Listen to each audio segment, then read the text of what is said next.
Hello, welcome to another Trading Together session with Ma. Real quick before we get started, I am not feeling the best right now. Allergies are hitting me hard, and I'm not Claritin clear. I am non-Claritin congested, so I have some brain fog. My throat hurts, like my stomach hurts.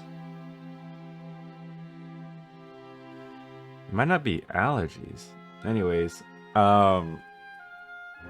point is, listen to this. If I can trade and I'm just busted, then I think you can do it too. That's what appealed me to this, to trading, is like, okay, let's face it, you're sitting and you're looking at a screen. Like, yes, it's hard, but like once you get it down, you're pretty good at it. It's not running a marathon. You don't need to feel fantastic. You can do it anywhere, and its returns are better than like most ways of making money out there. I mean, that's a crass way to put it. Listen, we're gonna get through this together. Oh God. God, there's so many different things I want to talk about, but I don't want to like oversaturate minds. So, you know, let's just trade. How about that? Oh, let me get these away before we go. One thing I did want to talk about though actually was like indicators, because I feel like if I were you guys, I'd be like, why'd you choose these indicators? And why do you have this alligator mysteriously here that you haven't used yet? Use that. So there's so many indicators out there, right? And every other YouTube video about stock trading is about use these indicators and you'll make profit.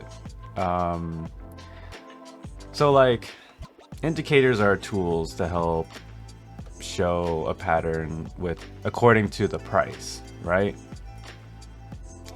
So first and foremost, you have to know how to use the tool. You have to know how to use the indicator. You have to understand it. You have to study it, and you have to you gotta vibe with it, bro.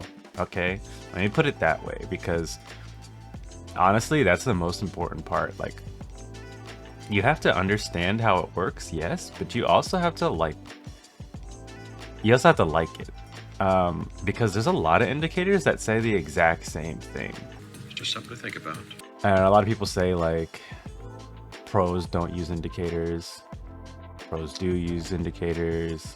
Like, just, I don't know, don't listen to extremes. When it comes to trading, everything is so subjective. It just totally depends on what you like and what's good for you.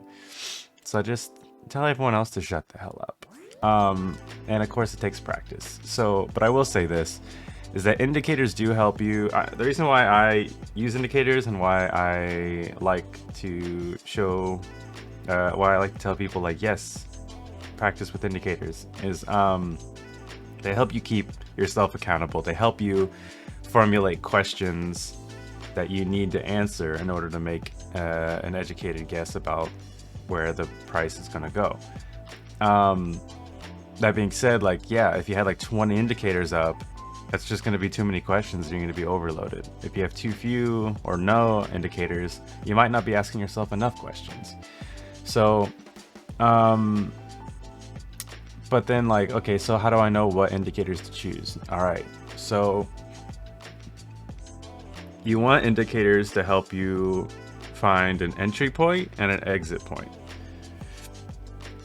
because that's all you care about anyways, right? Like, you want to know, when do I buy into a position, whether you're going long or going short. And real quick, I want to recap on that in case you're a little confused about what I mean by that, because I realized like in a past video, my first video, I said something about being long, and then at the same time I was talking about like a long-term trade, and it's not the same thing. So sorry if I confused you. But going long means that you're buying the stock hopefully at like a low point, and you're selling it high. Like you're buying low, you're selling high. Like you bought it. Like if it was a successful trade, going long means you bought it, and then the price hopefully goes up, and then you sell it. Okay. Going short means that you open up an options contract. Oh, my stomach hurts. You open up an options contract. You just have to say that you're fine when you're not really fine, but you just can't get into it because they would never. And you, one or two options contracts, it depends. And you're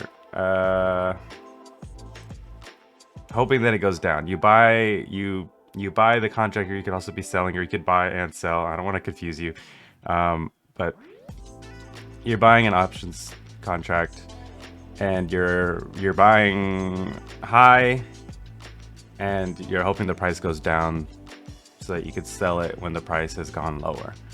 And that's called shorting, or that's called going short. Not to be mistaken with any time that I talk about a long-term trade, meaning like a longer time frame. And I'll try to be better about like distinguishing between the two. It's not rocket science. I think I've covered that. Let me return back to indicators. So I just said, like, you want to really, like, whatever indicators you want to get. I mean, there's so many different kinds. You know, I thought that there was like something special that I could find, and then it would just become like super easy to just tell, like, oh, the trend is about to begin, and then it would also show like, oh, the trend has just ended. Easy buy and sell signals. No. That's the thing. That's not a thing. What? There's no set of indicators that show it super clear across all stocks or cryptos or futures. Okay. You can condense all those stocks, futures, bonds, crypto. You can condense all those to securities. All those are securities.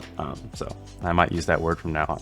I've chosen these because they're simple, and I think some people might be familiar with them early on, and they honestly work great. Sometimes, yes, I do use other ones, like such as the alligator. Oh, no, don't use that one. Go ahead. Let me reveal it. So honestly, the alligator I use a lot, mostly for exit positions. When it's something like this, for example, if like something were to be happening like this, and so like, let's say, I don't know, for whatever reason, if I bought in at some point right around here or whatever, and then it was going up and I was watching it and I was like, okay, wondering when I should get out. I don't know, I'm waiting. I put my like take profit, let's say I put my take profit like right here, for example, or something.